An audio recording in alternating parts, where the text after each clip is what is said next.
ক্ষমতাচ্যুত সাবেক প্রধানমন্ত্রী শেখ হাসিনার বক্তব্য প্রচারের ঘোষণাকে কেন্দ্র করে বুধবার রাতে ধানমন্ডি ৩২ নম্বরে ব্যাপক বিক্ষোভ হয়। এক পর্যায়ে শেখ মুজিবুর রহমানের বাড়িতে ভাঙচুর ও অগ্নিসংযোগ করা হয়।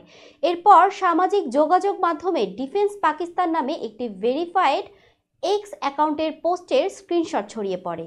দাবি করা হয় এটি পাকিস্তান সেনাবাহিনী বা প্রতিরক্ষা মন্ত্রণালয়ের পোস্টটিতে লেখা ছিল, ঢাকায় মুজিবুর রহমানের বাড়ি বাংলাদেশি বিপ্লবীদের হাতে ধ্বংস, বাংলাদেশে মুজিবের আর কোনো চিহ্ন রইল না।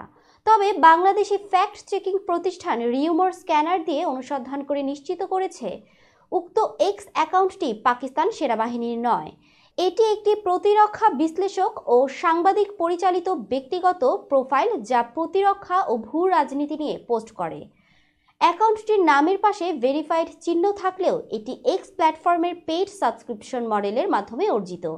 যে কেউ নির্দিষ্ট মাসিক ফি দিয়ে এটি পেতে পারেন। তাই ভেরিফাইড হলেও এটি সরকারি বা অফিসিয়াল অ্যাকাউন্ট নয়।